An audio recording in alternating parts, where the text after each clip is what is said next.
14장. 서부의 땅은 이제 막 시작되는 변화의 물결에 불안해하고 있다. 서부의 주들도 폭풍전야의 말들처럼 불안해하고 있다. 대지 주들도 변화를 감지하고 불안해하고 있다. 그것이 어떤 변화인지 전혀 알지 못하므로 대지 주들은 바로 눈앞에 있는 것들을 공격한다. 점점 영역을 넓혀가는 정부, 자꾸만 성장하는 노동조합 같은 것들을. 그들은 새로운 세금 제도, 새로운 계획들을 공격한다. 이런 것들이 원인이 아니라 결과임을 모르고서 원인이 아니라 결과, 원인이 아니라 결과, 원인은 깊숙이 숨어있다. 원인은 간단하다. 수백만 배로 늘어난 굶주림, 한 사람의 굶주림, 기쁨과 안정된 삶에 대한 굶주림, 이것이 수백만 배로 늘어났다. 몸과 마음은 성장하고 일하고 창조하고 싶어 안달하고 그 열망이 수백만 배로 늘어났다. 사람이 갖고 있는 최후의 분명한 기능, 일하고 싶어 안달하는 몸과 단 한 사람의 욕구 충족 이상의 목적을 위해 창조하고 싶어하는 마음, 이것이 바로 인간이다. 벽을 쌓고 집을 짓고 댐을 만들고 그 벽과 집과 댐 속에 인간 자신의 일부를 넣는다. 그리고 인간 자신이 그 대가로 벽과 집과 댐에게서 무언가를 빼앗아 온다. 무거운 물건을 들어올리며 단단한 근육을 얻고 머릿속의 생각에서 분명한 선과 형태를 얻는다. 이 우주의 모든 유기체나 무기물들과 달리 인간은 자신이 창조한 것보다 훨씬 더 많이 성장하고 자신의 생각이라는 계단을 걸어오르며 자신이 이룩한 일보다 더 앞에서 모습을 드러낸다. 인간에 대해 이렇게 말할 수 있을지도 모른다. 이론이 변화할 때나 붕괴할 때, 종교적, 국민적, 경제적 사고의 좁은 뒷골목과 학파와 사상이 성장할 때와 허물어질 때 인간은 손을 뻗어 비틀거리며 앞으로 나아간다.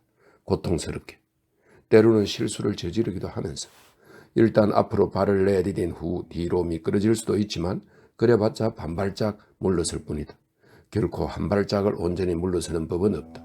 이것이 바로 인간이라고 말할 수 있다. 우리는 인간이 이렇다는 것을 이미 아는지도 모른다. 검은 비행기에서 나온 폭탄이 시장에 떨어질 때, 포로들이 돼지처럼 찔려 죽을 때, 짓뭉개진 시체들이 흙먼지 속에서 조악하게 말라갈 때 그것을 알 수 있을지도 모른다. 그런 식으로 알 수 있을지도 모른다. 인간이 발을 내딛지 않았다면, 비틀거리며 앞으로 나아갈 때의 고통이 그렇게 생각하지 않았다면 폭탄도 떨어지지 않았을 것이고 목이 베어 죽는 사람도 없었을 것이다. 폭격을 하던 사람들이 살아있는데도 폭탄이 더 이상 떨어지지 않는다면 그때를 두려워하라. 폭탄 하나하나는 정신이 죽지 않았다는 증거니까. 대지주들이 살아있는데도 파업이 일어나지 않는다면 그때를 두려워하라. 패배로 끝난 파업 하나하나가 누군가 발을 내딛었다는 증거니까. 여러분은 이것을 생각할 수 있을 것이다. 인간이 고통받지도 않고 자신의 생각 때문에 죽으려 하지도 않는다면 그때를 두려워해야 한다는 것. 바로 이것이 인간의 근간이므로, 이것이 우주에서 독특한 존재인 인간 자신이므로. 서부의 주들은 새로 시작되는 변화 속에서 불안해하고 있다. 텍사스와 오클라호마, 캔자스와 아칸소, 뉴멕시코, 애리조나, 캘리포니아. 한 가족이 땅을 떠났다. 아버지가 은행에서 돈을 빌리는데 이제 그 은행이 땅을 원한다. 토지회사 혹은 토지를 소유한 은행은 트랙터를 원한다. 그들은 땅 위에서 평범한 가족들이 사는 것을 원하지 않는다. 트랙터가 나쁜 것인가? 길게 고랑을 그리며 땅을 갈아엎는 그 힘이 잘못된 것인가? 만약 이 트랙터가 우리 거라면 트랙터는 좋은 것이 될 것이다. 내 것이 아니라 우리 것이라면. 만약 우리 트랙터가 길게 고랑을 그리며 우리 땅을 갈아엎는다면 그것도 좋은 일이 될 것이다. 내 땅이 아니라 우리 땅을 갈아엎는다면. 그렇다면 우리는 한때 우리의 것이었던 이 땅을 사랑한 것처럼 트랙터도 사랑할 수 있을 것이다. 그러나 이 트랙터는 두 가지 일을 한다. 땅을 갈아엎는 일과 우리를 땅에서 쫓아내는 일. 이 트랙터는 탱크와 거의 다르지 않다. 둘 다 사람들을 위협하고 상처를 입혀서 쫓아내버린다. 우리는 이 점을 반드시 생각해 보아야 한다. 땅에서 쫓겨난 한 사람, 한 가족, 녹슨 자동차가 삐걱거리며 서부를 향해 고속도로를 달린다. 나는 내 땅을 잃었다. 트럭터 한 대가 내 땅을 빼앗아갔다. 나는 혼자서 혼란에 빠져있다. 밤이 되면 한 가족이 도랑에서 야영을 하고 또 다른 가족이 차를 몰고 들어와 천막을 꺼낸다. 두 남자는 쭈그리고 앉았고 여자와 아이들은 귀를 기울인다. 이것이 중요하다. 변화를 싫어하고 혁명을 두려워하는 사람들이여, 쭈그리고 앉은 두 남자를 떨어뜨려 놓아야 한다. 그들이 서로를 정오하고 두려워하고 의심하게 만들어야 한다. 당신이 두려워하는 문제의 싹이 여기 있다. 이것이 접합제이다. 여기서 나는 나의 땅을 잃었다 라는 말이 변질되니까 세포가 분열하면서 당신이 싫어하는 것이 자라나온다. 우리가 우리의 땅이 잃었다로 바뀌는 것이다. 이건 위험하다. 두 남자는 이제 혼자 있을 때만큼 외롭지도 당혹스러워하지도 않는다. 이 최초의 우리로부터 훨씬 더 위험한 것이 자라나온다. 나한테 식량이 조금 있다에 나는 식량이 하나도 없다가 덧붙여지는 것. 이것이 우리한테 식량이 조금 있다로 발전하면 이미 문제가 시작된 것이다. 문제의 방향은 이미 정해졌다. 이제 조금만 더 앞으로 나아가면 이 땅, 이 트랙터는 우리 것이다. 도랑에 쭈그리고 앉은 두 남자, 작은 모닥불, 냄비에서 끓고 있는 돼지고기, 돌처럼 굳은 눈으로 침묵을 지키고 있는 여자들. 뒤에서는 아이들이 이해하지도 못하는 말에 영혼의 귀를 기울인다. 밤이 내린다. 아기는 감기에 걸렸다. 자, 이 담요를 가져가. 양모 담요야. 우리 어머니 것이지만. 아기를 위하여 가져가. 이것이 폭발의 시초다. 이것이 시작이다. 나에서 우리로 변하는 것이. 사람들에게 반드시 필요한 물건들을 소유한 당신이 이 점을 이해한다면 목숨을 부지할 수 있을지도 모른다. 원인과 결과를 분리할 수 있다면 페인 마르커스 제퍼슨 펜인이 원인이 아니라 결과라는 것을 이해할 수 있다면 당신은 살아남을 수 있을지도 모른다. 하지만 당신은 그것을 이해할 수 없다. 소유라는 것이 원래 사람을 나 속에 고착시켜 우리로부터 영원히 단절시킨다. 서부의 주들은 새로 시작되는 변화 속에서 불안해하고 있다. 피로가 생각을 자극하고 생각은 행동을 불러온다. 50만 명의 사람이 이주하고 있으며 마음이 들뜬 100만 명이 이주할 준비를 하고 있다. 그리고 1000만 명이 처음으로 불안을 느끼기 시작했다.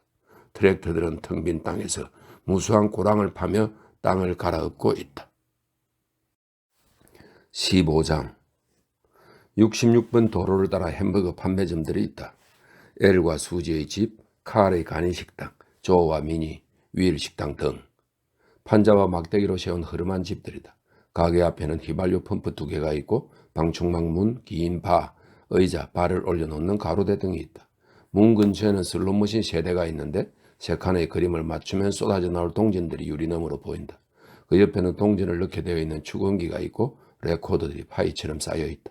그들은 언제라도 턴테이블 위에 올려놓기만 하면 빙글빙글 돌아가면서 댄스 음악을 들려줄 준비를 갖추고 있다.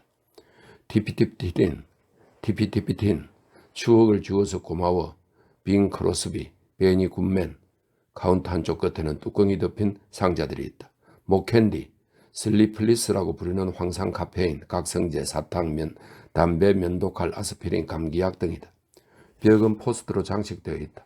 가슴이 크고 엉덩이는 날씬하고 얼굴이 하얀 금발 여자들이 하얀 수영복을 입고 수영을 하면서 코카콜라 병을 들고 미소 짓고 있는 사진이다.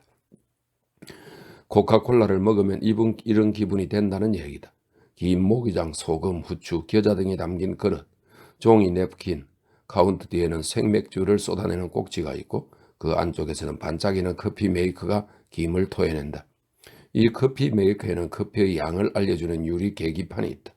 절망 속에 담긴 파이와 4개씩 피라미드 모양으로 쌓아놓은 오렌지도 있다. 시리얼과 콤플레이크도 모양 좋게 쌓여있다. 여기저기 놓여있는 갖가지 표지판에는 운모를 뿌려 반짝이는 글씨로 이런 구절들이 쓰여있다. 옛날에 어머니가 만들어주시던 파이. 외상은 적을 만듭니다. 우리 친구가 됩시다. 숙녀들도 담배를 피울 수 있지만 꽁초를 조심해서 버리세요. 우리 가게에서 식사를, 그리고 부인에게 사랑을. IITYWYBAD 이런 글이 있네요. 설명이 붙어 있습니다. 이 말은 If I tell you, will you buy a drink? 의 머리 글자를 모은 것이라고 하네요. 손님이 이게 무슨 뜻이냐고 물었을 때 내가 가르쳐주면 한 잔 사겠느냐? 라고 농담을 할 때 쓰였다고 합니다. 저쪽 끝에는 유리용 철판, 스튜 냄비, 감자, 구운 쇠고기, 썰기만 하면 되는 회색빛 구운 돼지고기 등이 있다. 이름이 미니인지 수지인지 메이인지 모르지만 카운터 뒤에서 중년이 되어가고 있는 여자는 머리를 둥글게 말았고 땀이 흐르는 얼굴에는 립스틱과 파우더를 발랐다. 주문을 받을 때는 부드럽고 낮은 목소리지만 주방장에게 주문할 때는 공작새처럼 날카로운 목소리로 소리를 지른다. 그녀는 걸레로 원을 그리면서 카운터를 닦고 반짝반짝 빛나는 커다란 커피 메이커에 윤을 낸다. 주방장의 이름은 조 아니면 칼 아니면 엘일 것이다. 하얀 가운과 앞치마를 입고 뜨거운 불 앞에 서 있는 그의 하얀 이마에 하얀 요리사 모자 밑에 땀방울이 맺혀있다.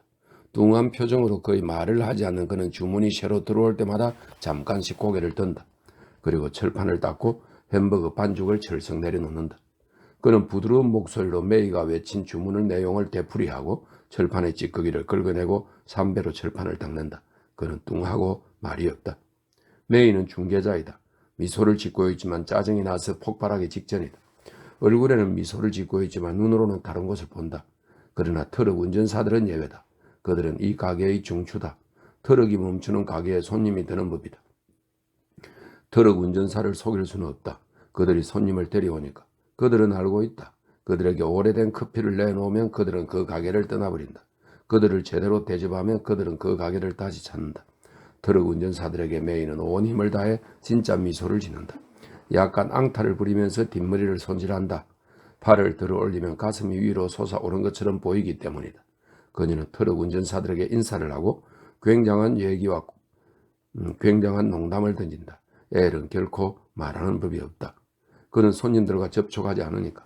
가끔 농담을 듣고 살짝 미소를 짓기도 하지만 소리내어 웃는 경우는 없다. 가끔 그는 쾌활한 메이의 목소리에 고개를 들었다가 이내 주걱으로 철판의 찌꺼기를 긁어 철판 주위에 있는 구멍에 버린다. 그리고 칙칙 소리를 내는 햄버거 반죽을 주걱으로 누른다. 롤빵을 잘라 철판 위에 놓고 굽는다. 철판에 흩어져 있는 양파를 모아 고기 위에 쌓아 올리고 주걱으로 누른다. 반으로 자른 롤빵을 고기 위에 놓고 나머지 빵 반쪽에는 녹인 버터로 그림을 그린 다음 맛을 내기 위해 피클을 얇게 올려놓는다. 고기 위에 올려놓은 빵을 누르면서 그는 얄팍한 고기 반죽 밑으로 주걱을 넣어 뒤집은 다음 버터를 칠한 빵 반쪽을 그 위에 놓고 작은 접시에 완성된 햄버거를 담는다. 그리고 그 옆에 피클 몇 개와 검은 올리브 2개를 놓는다. 엘은 고리 던지기를 할 때처럼 이 접시를 카운터 저편으로 밀어보낸다. 그리고 주걱으로 찌꺼기를 긁어내고 스튜 냄비를 뚱하니 바라본다. 자동차들이 66번 도로를 따라 휙휙 지나간다. 매사추세츠, 테네시, 로드 아일랜드, 뉴욕, 버몬트, 오하이오 등의 번호판을 단 차들이 서부로 간다. 시속 65마일로 달리는 훌륭한 자동차들이다. 저기 코드 한 대가 간다. 관에 바퀴를 달아놓은 것이다. 하지만 세상에 기가 막히게 잘 달리잖아. 저 라쌀 자동차 봤어? 나는 저거야. 난 돼지가 아니니까 난 라쌀을 살 거야. 크게 갈 거라면 캐딜락도 괜찮잖아. 그냥 조금 더 크고 조금 더 빠를 뿐이니까. 나라면 제프를 사겠어. 대단한 물건은 아니지만 품위도 있고 속도도 빨라. 난 제프를 사겠어. 하지만 이걸 타다가 웃음거리가 될지도 몰라. 난 뷰익을 살 거야. 그 차도 괜찮아. 그건 값은 제프하고 같은 급인데 힘이 별로 없잖아. 상관없어. 난 헨리 포드 내 제품은 건드리고 싶지 않아. 이게 이제 미국 포드 자동차 회사의 설립자죠. 그 사람이 싫으니까. 한 번도 좋아한 적이 없어. 내 동생이 거기 공장에서 일하는데 그놈 얘기를 자네도 한번 들어봐야 해. 그래도 제프는 힘이 있어. 커다란 차들이 고속도로를 달린다. 더위에 지쳐 늘어진 여자들, 그들을 중심으로 수많은 장식품들이 휘몰아친다. 크림, 몸에 기름기를 주는 연고, 병에 든 색색가지 물건들, 검은색, 분홍색, 붉은색, 하얀색, 초록색, 은색의 그 물건들은 머리카락, 눈, 입술, 손톱, 눈썹, 속눈썹, 눈꺼풀의 색을 바꿔준다. 변비를 치료해주는 기름, 씨앗, 알약들, 섹스를 안전하게 만들어주고 냄새와 임신을 막아주는 여러가지 약병, 세척기, 알약, 파우더, 물약, 젤리들, 게다가 옷가지까지. 이렇게 귀찮을 수가. 눈가에는 피로 때문에 주름이 졌고 입가에는 불만 때문에 주름이 졌다. 가슴은 작은 해먹에 무겁게 얹혀있고 배와 넓적다리는 고무줄에 눌려 제대로 펴지지 않는다. 입은 숨이 차서 헐떡이고 눈은 햇빛과 바람과 흙먼지가 실어져 토라져 있다. 음식도 마음에 들지 않고 피곤한 것도 싫다. 그들은 자신들을 아름답게 만들어주지 못하고 점점 늙어가게 만드는 세월을 싫어한다. 그들 옆에는 배가 불룩 나온 남자들이 가벼운 옷을 입고 파나마 모자를 쓴 채 앉아있다. 깔끔하고 혈색 좋은 그들은 혼란스럽고 걱정스러운 표정을 하고 있다. 시선도 불안정하다. 지금까지 통용되던 규칙이 효과를 발휘하지 않아서 걱정을 하고 있는 것이다. 그들은 안정을 갈망하지만 안정이 지상에서 사라져가고 있음을 느끼고 있다. 우독 기시나 모임이나 클럽의 배지가 달려있다. 자기처럼 걱정하고 있는 다른 남자들과 함께 모여 서로에게 위안을 줄 수 있는 곳이다. 그들은 장사가 자기들 생각처럼 괴상한 도둑질이 아니라 고귀한 것이라며 장사꾼들이 지금까지 멍청한 짓을 했다는 기록이 많이 남아 있음에도 불구하고 여전히 똑똑한 사람들이라며 장사의 원칙은 따로 있지만 장사꾼들은 여전히 친절하고 자비심 많은 사람들이라며 장사꾼의 삶은 그들의 생각과 달리 천박하고 피곤한 일상의 연속이 아니라 풍요로울 거라며 이제 더 이상 두려워하지 않아도 되는 시대가 오고 있다며 스스로를 안심시킨다. 캘리포니아로 가는 이 두 사람, 그들은 버블리 윌스 호텔의 로비에 앉아 자신들이 부러워하는 사람들을 지켜볼 것이다. 그리고 산들을 볼 것이다. 산 말이다. 그리고 커다란 나무들도 남자는 걱정스러운 눈을 하고 있을 것이고 여자는 햇빛에 피부가 건조해진다는 생각을 하고 있을 것이다. 태평양을 보러 가자. 난 아무것도 아닌 일에 $100를 끌 거야. 남자는 이렇게 말할 것이다. 생각만큼 안 크네. 여자는 해변에 있는 풍만한 몸매의 젊은 여자들을 부러워할 것이다. 캘리포니아로 가는 것은 사실상 다시 고향으로 가기 위해서이다. 고향으로 가서 크로카데로 호텔에서 우리 옆 테이블에 이러이러한 사람이 앉아있더라. 그 여자 정말 엉망이었는데 그래도 옷차림은 근사했어. 라고 말하기 위해서. 남자는 거기서 아주 괜찮은 사업가들하고 얘기를 했어.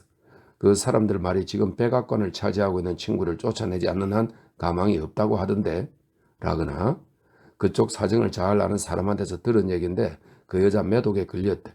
그 워너 브라더스 영화에 나온 여우 말이야. 여자 말이야. 그 사람 말로는 그 여자가 몸을 팔아서 영화 배우가 됐다더니만 뭐 그 여자로는 자기가 원하던 걸 손에 넣은 셈이지 라고 말할 것이다. 그러나 그들의 걱정스러운 눈은 결코 차분해지지 않고 뾰로통한 입술은 결코 즐거운 기색을 띠지 않는다. 커다란 차가 시속 60마일의 속도로 달려간다. 차가운 걸 좀 마시고 싶어. 저 앞에 뭐가 있을 거야. 거기서 차를 구할까? 차를 세울까? 그 가게가 깨끗할까? 하느님도 포기한 이런 총구석에서 어련하겠어? 글쎄 어쩌면 병에 든 소다수라도 괜찮을지도 몰라. 커다란 차가 끽 소리를 내며 멈춰선다. 걱정스러운 표정의 뚱뚱한 남자가 차에서 내리는 아내를 부축한다. 메이는 그들이 들어오는 것을 보고 그냥 시선을 돌린다. 엘도 철판에서 고개를 들었다가 다시 시선을 내린다. 메이는 이미 알고 있다. 그들이 별로 차갑지도 않은 개와 5센트짜리 소다수를 먹으리라는 것을. 여자는 종이 냅킨을 6장이나 쓰고 그냥 바닥에 버릴 것이다. 남자는 음식을 먹다가 살에 들려서 메이를 탓할 것이다. 여자는 마치 썩은 고기 냄새가 난다는 듯이 코를 킁킁거릴 것이다. 그리고 그들은 여기서 나간 다음에 기회가 있을 때마다 서부 사람들이 무뚝뚝하다고 떠들어댈 것이다. 메이는 엘과 둘만 남게 되자 그들 부부에게 별명을 지어준다. 머저리라고. 트럭 운전사들, 그들이 최고다. 저기 커다란 수송 트럭이 오네. 여기 들렀으면 좋겠다. 저 머저리들 냄새를 씻어버리게. 내가 엘프 쿠키의 호텔에서 일할 때 얘기인데 저 사람들은 잘 훔쳐 뭐든지. 차가 클수록 더 많이 훔친다니까. 수건, 은식기, 비누값 얼마나 많이 훔치는지 몰라. 엘이 뚱한 표정으로 말한다. 그 사람들이 그 커다란 자동차나 이런저런 물건들을 어디서 얻었을 것 같아? 태어날 때부터 가지고 있었겠어? 너 같은 사람은 평생 가야 아무것도 손에 넣지 못해. 수송 트럭에는 운전사와 교대 운전사가 타고 있다. 저기 들러서 커피나 한잔 할까? 내가 잘 아는 집이거든. 시간을 맞출 수 있겠어? 우린 지금 예정보다 훨씬 빨라. 그럼 저기 들러지 뭐. 저 집에는 이 바닥에서 달가 빠진 여자가 하나 있지. 성깔도 대단해. 저 집 커피 맛도 괜찮고. 트럭이 멈춘다. 카키색 승마 바지, 부츠, 짧은 재킷, 반짝이는 차량에 달린 군모 차림의 두 남자가 내린다. 방충망이 쾅 닫힌다. 자리스 메이, 어머나 남봉꾼 빅빌 아니야? 언제 이쪽으로 왔어? 일주일 전에. 그와 동행한 남자가 축은기에 동전을 넣은 다음 레코더가 저절로 튀어나오고 턴테이블이 그 밑으로 올라가는 광경을 지켜본다. 빈 크로스비의 목소리, 황금의 목소리다. 추억을 주어서 고마워요. 해변에서 까맣게 탔던 추억. 당신이 골칫덩어리였는지는 몰라도 한 번도 지루하지는 않았어. 트럭 운전사가 메이의 귀에 입을 대고 노래를 부른다. 당신이 물고기 같은 여자였는지는 몰라도 한 번도 해프게 굴지는 않았어. 메이가 웃음을 터뜨린다. 같이 온 사람은 누구야, 빌? 이쪽은 처음 뛰는 사람이지? 빌과 동행한 남자가 슬롯머신에 동전을 넣고 동전 네잎을 따더니 그 돈을 다시 기계에 집어넣는다. 그리고 카운터로 다가온다. 그래, 뭘 먹을까? 커피나 한잔 하지 뭐. 혹시 파이 같은 거 있어? 바나나 크림, 파인애플 크림, 초콜릿 크림, 그리고 애플 파이가 있어. 애플 파이로 하자. 아니야, 잠깐. 저기 크고 두툼한 게 그건가? 메이는 파이를 꺼내 냄새를 맡아본다. 바나나 크림이다. 그거 한 조각 잘라줘, 크게. 다시 슬롯머신 앞에 가 있는 남자가 말한다. 전부 다 2인분이야? 그래요, 2인분. 요즘 뭐 새로운 얘기 없어, 빌? 하나 있지. 이봐, 여자 앞이니까 조심해. 뭘? 그렇게 심한 얘기도 아닌데. 어떤 애가 학교에 지각을 했어. 선생님이 왜 늦었냐고 물었지. 그랬더니 얘가 암소를 데리고 와서 새끼를 베게 했어요. 이러는 거야. 선생님이 그런 일은 아버지가 하시는 거 아니야? 하니까 애가 하는 말이 아버지가 하실 수도 있죠. 하지만 항소만큼 잘 하지는 못해요. 이랬대. 메이가 무언가 긁히는 것 같은 소리를 내며 요란스레 웃었다. 애는 도마에서 조심스레 양팔을 썰면서 고개를 들어 미소를 짓더니 다시 시선을 내린다. 역시 트럭 운전사들이 최고다. 두 사람이 각자 메이에게 25센트를 주고 갈 것이다. 파이와 커피값이 15센트니까 10센트가 메이의 팁인 셈이다. 그런데도 그들은 그녀를 어떻게 하면 해보려고 하지도 않는다. 두 사람이 커피잔에 스푼을 꽂아놓은 채 의자에 앉아있다. 잠시 시간을 보내는 것이다. 엘은 철판을 문질러 닦으면서 두 사람의 이야기를 듣기만 할 뿐 아무 말도 하지 않는다. 빙 크로스비의 목소리가 멈춘다. 턴테이블이 아래로 내려가고 레코더는 원래 자리로 돌아간다. 자주색 불빛이 꺼진다. 이 기계를 작동시켰던 동전 덕분에 지금까지 크로스비가 노래를 하고 오케스트라가 연주를 했다. 이 동전이 상자 속으로 떨어져 가게 주인의 이윤이 된다. 이 동전은 대부분의 돈과 달리 실제로 무언가 일을 했다. 실제로 어떤 반응을 이끌어낸 것이다. 커피 메이커의 밸브에서 갑자기 김이 뿜어져 나온다. 제빙기의 압축기가 한동안 칙칙 소리를 내다가 멈춘다. 구석의 선풍기는 천천히 머리를 앞뒤로 흔들면서 식당 전체에 미지근한 바람을 보낸다. 66번 고속도로에서는 자동차들이 휙휙 지나간다. 조금 전에 매사추세츠 차가 여기 들렀어. 메이가 말했다. 빅빌은 컵의 윗부분을 손으로 감싸 스푼을 검지와 중지 사이에 끼웠다. 그가 커피를 시키려고 숨을 들이쉬었다. 당신도 한번 66번 도로로 나가봐. 전국에서 자동차들이 몰려오고 있으니까 전부 서부로 가는 차야. 차가 이렇게 많은 건 처음이야. 물론 더러 좋은 차들도 보이고 말이야. 오늘 아침에는 교통사고를 봤어. 빌의 동행이 말했다. 큰 차였는데 큰 캐딜락. 특별히 만든 차였어. 차체가 낮았지. 크림색의 근사한 차였다고. 그게 트럭을 들이받았어. 라디에이터가 운전석까지 들어가 버릴 정도로 틀림없이 90마일로 달리고 있었을 거야. 운전대가 운전하던 친구 몸속으로 곧장 파고 들어가는 바람에 그 친구가 마치 깔꼬리에 걸린 개구리처럼 몸을 꿈틀거리더라고. 진짜 좋은 차였는데 근사했어. 지금이야 뭐 그 차도 고물이 돼버렸지만 그 친구는 혼자 운전하고 있었던 모양이야. 엘이 고개를 들고 물었다. 트럭도 망가졌어? 아이고 말도 마. 그건 트럭도 아니었어. 자동차를 잘라서 개조한 건데 풍노면 냄비면 매트리스에다가 애들하고 닭까지 실었더라고. 서부로 가는 사람들이지. 캐딜락을 몰던 친구가 90마일로 우리 옆을 지나갔어. 우리를 추월하려고 그런 건데 갑자기 차 한 대가 달려오니까 방향을 틀다가 트럭하고 꽝 부딪힌 거야. 눈먼 술주정뱅이처럼 차를 몰더라니. 이불 부하고 닭하고 애들이 사방으로 튀어올랐지. 애 하나가 죽었어. 그런 난장판은 처음 봐. 우리도 차를 세웠는데 트럭을 몰던 노인은 멀거니 서서 죽은 애만 바라보는 거야. 말은 한마디도 못하고 그냥 어리 빠져버린 거지. 아이고 서부로 가는 사람들이 길에 한가득이야. 그렇게 사람들이 많은 건 본 적이 없어. 그런데 갈수록 더 심해지는 것 같아. 도대체 다 어디서 온 사람들이지? 그 사람들이 다 어디로 가는지도 궁금하네. 메이가 말했다. 가끔 기름을 넣으려고 여기도 들르는데 기름 말고는 뭘 사는 적이 거의 없어. 사람들 말로는 그 사람들이 물건을 훔친대. 우리는 뭐 널어놓은 것도 없으니 도둑맞은 적도 없어. 빅빌이 파이를 우적우적 씹으면서 방 중망에 달린 창문을 통해 도로를 내다보았다. 물건을 꽁꽁 묶어두는 게 좋을 거야. 그런 사람들이 지금 이리로 오고 있는 것 같으니까. 1926년식 내시 세단 한 대가 힘없이 고속도로를 빠져나왔다. 뒷좌석에는 여러 가지 자루와 살림살이가 천장까지 쌓여 있었고 그 꼭대기, 그러니까 천장 바로 밑에 남자 아이 둘이 앉아 있었다. 자동차 지붕에는 매트리스와 접어놓은 천막이 있었다. 천막 기둥은 발판에 묶어두었다. 자동차가 주유기 앞에 섰다. 빠르고 뾰족한 얼굴에 머리카락이 검은 남자가 천천히 차에서 내렸다. 남자아이 2명도 짐 위에서 내려와 땅을 밟았다. 메이는 카운터를 돌아 나와 문가에 섰다. 남자는 회색 양모 바지와 파란색 셔츠를 입고 있었는데 등과 겨드랑이가 땀 때문에 짙은 색으로 젖어 있었다. 남자아이들의 몸에 걸친 것은 위아래가 붙은 작업복뿐이었다. 낡아서 여기저기를 기운 작업복. 아이들의 밝은색 머리카락은 전부 똑같은 높이로 곤두서 있었다. 머리가 짧은 탓이었다. 아이들의 얼굴에는 흙먼지 때문에 줄무늬가 그려져 있었다.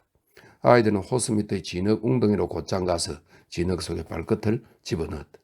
남자가 물었다. 물을 좀 얻을 수 있을까요? 메이의 얼굴에 짜증스러운 기색이 스쳤다. 그럼요. 가져다 쓰세요. 그리고 그녀는 어깨너머로 작게 말했다. 내가 저 호스를 지켜보고 있을게. 남자가 라디에이터 마개를 천천히 열어 호스를 집어넣는 동안 그녀는 남자를 지켜보았다. 차 안에 있던 담황색 머리카락 여자가 말했다. 여기서 그걸 구할 수 있는지 물어봐. 남자는 호스를 빼내고 마개를 다시 닫았다. 남자아이들이 그에게서 호스를 가져가 거꾸로 세우더니 개걸스레 물을 마셨다. 남자가 더러운 검은색 모자를 벗고 묘하게 굽실거리는 자세로 문 앞에 섰다. 빵을 한 덩이 살 수 있을까요? 메이가 말했다. 여긴 식품점이 아니에요. 여긴 샌드위치를 만들 때 쓰는 빵밖에 없습니다. 압니다. 그는 계속 굽실거렸다. 빵이 필요해서 그래요. 그런데 앞으로 한참 동안 가게가 안 나올 거라고 하더라고요. 지금 빵을 팔면 우리가 쓸 빵이 없어요. 메이가 머뭇거리며 말했다. 배가 고파서 그럽니다. 남자가 말했다. 그럼 샌드위치를 사지 그래요? 우리 샌드위치와 햄버거가 좋은데. 그럴 수만 있다면 얼마나 좋겠습니까? 하지만 그럴 수가 없어요. 10센트로 온 식구가 버텨야 하거든요. 그는 창피한 기색으로 말을 덧붙였다. 돈이 조금밖에 없어요. 메이가 말했다. 10센트로는 빵을 살 수 없어요. 여긴 15센트짜리밖에 없거든요. 그녀의 뒤에서 엘이 어리렁거리듯이 말했다. 젠장 메이 빵을 줘. 그럼 빵 배달차가 오기도 전에 빵이 떨어질 거야. 떨어질 테면 떨어지라지 뭐. 엘은 이렇게 말하고 나서 뚱한 표정으로 자신이 만들고 있는 감자 샐러드를 내려다보았다. 메이는 통통한 어깨를 으쓱하고 나서 트럭 운전사들을 바라보았다. 자신이 어떤 사람을 상대하고 있는지 그들에게 보여주기 위해서였다. 그녀가 방충망 문을 열어주자 남자가 땀 냄새와 함께 안으로 들어왔다. 아이들도 살금살금 그를 따라 들어와서 곧장 사탕 상자가 있는 곳으로 가더니 사탕을 뚫어지게 바라보았다. 사탕을 먹고 싶다거나 사고 싶다는 표정이 아니었다. 세상에 이런 물건도 있다는 듯 그저 감탄하는 표정뿐이었다. 두 아이는 체격도 똑같고 얼굴도 똑같았다. 한 녀석이 발톱으로 먼지투성이 발목을 긁었다. 나머지 한 녀석은 옆에 있는 녀석에게 뭐라고 조용히 속삭였다. 그러고 나서 두 녀석이 팔을 쭉 펴자 녀석들이 주머니 속에서 주먹을 꽉 쥐고 있는 모습이 얇은 파란색 천을 통해 드러났다. 메이는 서랍을 열고 밀랍 종이로 싼 빵 한 덩이를 꺼냈다. 이게 15센트짜리예요. 남자는 모자를 다시 썼다. 그리고 여전히 굽실거리는 태도로 말했다. 저 10센트 어치만큼 잘라주실 수 없을까요? 엘이 고함을 질렀다. 젠장 메이 빵을 줘버리라니까? 남자가 엘에게 시선을 돌렸다. 아니요. 우린 빵을 10센트 어치만큼 사고 싶을 뿐입니다. 캘리포니아까지 가는데 돈이 아주 아슬아슬해요. 메이가 체념한 표정으로 말했다. 이걸 10센트에 가져가요. 그럼 저희가 염치 없죠? 가져가요. 엘이 가져가라잖아요. 그녀는 밀랍 종이로 싼 빵을 카운터 반대편으로 밀었다. 남자는 뒷주머니에서 가죽 주머니를 꺼내 끈을 풀었다. 그 안에는 기름때가 묻은 지폐와 동전이 묵직하게 들어있었다. 제가 이렇게 째째하게 구는 게 우습게 보일 겁니다. 그가 사과하듯이 말했다. 앞으로 1000마일을 더 가야 하는데 끝까지 제대로 갈 수나 있을지 모르겠어요. 그는 집게 손가락으로 주머니 안을 뒤져 10센트짜리 동전을 꺼냈다. 그런데 동전을 카운터에 놓을 때 그의 손에는 1센트짜리 동전이 하나 들려 있었다. 그는 그 동전을 주머니에 다시 집어넣으려다가 사탕 진열대 앞에서 떨어질 줄 모르는 아이들을 바라보았다. 그가 천천히 아이들에게 다가가 긴 막대 모양의 줄무늬 박하사탕이 들어있는 상자를 가리켰다. 이 사탕은 1센트짜리인가요? 메이가 다가와서 상자를 들여다보았다. 어떤 거요? 저기 줄무늬가 있는 거요. 아이들이 눈을 들어 숨을 죽이고 그녀의 얼굴을 바라보았다. 아이들의 입은 반쯤 열려 있었고 반쯤 벌거벗은 거나 마찬가지인 몸은 딱딱하게 긴장하고 있었다. 아, 그거요? 그건 1센트에 2개예요. 그럼 2개 주십시오. 남자는 1센트짜리 동전을 조심스레 카운터에 올려놓았다. 아이들은 참고 있던 숨을 조용히 내쉬었다. 메이가 긴 막대 사탕을 내밀었다. 받아라, 남자가 말했다. 아이들은 쭈뼛거리며 손을 내밀어 각자 사탕을 하나씩 잡았다. 그러나 사탕을 쥔 손을 옆구리로 내리고는 사탕을 바라보지 않았다. 대신 그들은 서로를 바라보았다. 아이들은 당황스러운 듯 딱딱한 미소를 짓고 있었다. 고맙습니다. 남자가 빵을 집어들고 문을 나갔다. 아이들은 뻣뻣한 몸짓으로 그를 따라 나갔다. 빨간 줄무늬 사탕을 다리에 딱 붙인 채 아이들은 얼룩다람쥐처럼 앞좌석으로 뛰어올라 짐 꼭대기로 올라갔다. 그리고 얼룩다람쥐처럼 짐 속으로 파고들어 시야에서 사라져버렸다. 남자는 차에 올라타서 시동을 걸었다. 낡은 세단 자동차는 우르렁거리는 모터 소리와 기름 냄새가 나는 파란색 연기를 내뿜으며 고속도로로 올라가 다시 서부로 향했다.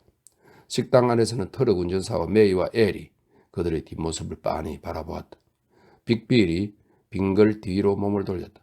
저건 1센트에 2개짜리 사탕이 아니야. 그가 말했다. 그게 당신하고 무슨 상관이야? 메이가 사납게 말했다. 저건 1개에 5센트짜리였어. 빌이 말했다. 이제 그만 가봐야지. 빌의 동행이 말했다. 여기 꽤 오래 있었으니까. 두 사람은 주머니에 손을 집어넣었다. 빌이 동전 하나를 카운터에 놓자 그의 동행이 그 동전을 바라보다가 다시 주머니에 손을 넣어 동전 하나를 꺼내놓았다. 그리고 휙 몸을 돌려 문 쪽으로 걸어갔다. 잘 있어, 빌이 말했다. 메이가 소리쳤다. 이봐, 잠깐만 기다려. 그 사람 돈 받아가야지. 웃기고 있네. 빌이 이렇게 말하고서 방충망 문을 쾅 닫아버렸다. 메이는 두 사람이 커다란 트럭에 올라타는 모습, 기어를 낮게 집어넣고 무겁게 움직이는 모습을 지켜보았다. 기어가 휑휑 소리를 내며 쌩쌩 달릴 수 있을 만큼 올라가는 소리가 들렸다. 엘, 그녀가 작은 목소리로 말했다. 엘이 햄버거를 툭툭 두드려 얇게 편 다음 밀랍 종이로 말아서 쌓아두는 일을 하다가 시선을 들었다. 뭐야? 저길 좀 봐. 그녀가 커피 잠 옆의 동전 2개를 가리켰다. 50센트짜리 동전 2개였다. 엘이 가까이 다가와서 동전을 바라보고는 다시 제자리로 돌아가 일을 하기 시작했다. 트럭 운전사들이란 메이가 경탄과 존경을 담은 목소리로 말했다. 그 사람들 뒤에는 머저리들이 따라오지. 파리들이 방충망에 부딪혔다가 윙윙거리며 멀어져 갔다. 압축기에서 한동안 칙칙 소리가 나다가 멈췄다. 66번 도로에서는 차들이 휙휙 지나갔다. 트럭들, 멋지고 날씬한 승용차들, 낡아서 털털거리는 자동차들, 모든 자동차들이 심술궂게 휙휙 소리를 내며 지나갔다. 메이는 접시에서 파이 껍질을 끌어내 양동이에 버렸다. 그리고 행주를 찾아 둥글게 원을 그리며 카운터를 닦았다. 그녀의 눈은 고속도로를 바라보고 있었다. 삶이 휙휙 소리를 내며 지나가는 곳을. 엘이 앞치마에 손을 닦았다. 그리고 철판 위쪽 벽에 꽂힌 종이를 바라보았다. 종이에는 3줄로 점이 찍혀 있었다. 그는 가장 긴 줄의 점을 세었다. 그리고 카운터 한쪽 편의 금전 등록기로 다가가 판매 아님 단추를 누르고 5센트짜리 동전을 한 움큼 꺼냈다. 뭐해? 메이가 물었다. 3호가 이제 돈을 쏟아낼 때가 됐어. 엘이 말했다. 그는 3번째 슬롯 머신으로 가서 동전을 넣었다. 그가 5번째로 레버를 잡아당겼을 때 같은 그림 3개가 나란히 나타나더니 동전이 쏟아져 나왔다. 엘은 큰손에 꽉 찰 만큼 많은 동전을 모아 다시 카운터로 돌아왔다. 그리고 동전을 금전 등록기 서랍에 넣은 다음 기계를 쾅 닫았다. 그는 다시 자기 자리로 돌아가 점이 가장 많이 찍혀있는 줄에 가위표를 했다. 3호가 제일 실적이 좋아. 자리를 바꿔놔야 할 것 같아. 그는 냄비 뚜껑을 열고 천천히 부글부글 끓고 있는 스튜를 저었다. 저 사람들이 캘리포니아에 가서 뭘 할까? 메이가 말했다. 누구? 방금 여기 왔던 사람들 말이야. 그걸 누가 알겠어? 엘이 말했다. 그 사람들이 일자리를 얻을 것 같아? 그걸 내가 어떻게 알아? 엘이 말했다. 그녀는 고속도로를 따라 동쪽을 바라보았다. 수송 트럭이 오네 2대. 저 사람들이 여기 들를까? 그랬으면 좋겠는데. 거대한 트럭이 육중한 몸으로 고속도로를 벗어나 가게 앞에 멈춰서자 메이는 행주를 집어들고 카운터를 끝에서 끝까지 닦았다. 반짝거리는 커피 메이커도 몇 번 행주로 닦아준 다음 그 밑에 가스불을 돋웠다. 엘이 작은 순물을 한 줌 가지고 나와서 껍질을 벗기기 시작했다.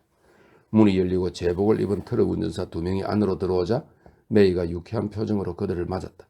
안녕 언니. 난 남자한테 언니 되기 싫은데. 메이가 말했다. 두 남자가 웃음을 터뜨렸고 메이도 웃음을 터뜨렸다. 뭘 드릴까? 아, 커피 한 잔. 파이는 어떤 게 있어? 파인애플 크림, 바나나 크림, 초콜릿 크림, 애플파이. 애플파이로 하지 뭐. 아니야 잠깐. 저기 저 크고 두툼한 건 뭐지? 메이는 파이를 들어올려 냄새를 맡았다. 파인애플 크림. 그녀가 말했다. 그럼 그걸로 한 조각 잘라줘. 66번 도로에서 자동차들이 심술궂게 휙휙 지나갔다. 예, 이렇게 해서 15장이 끝났습니다.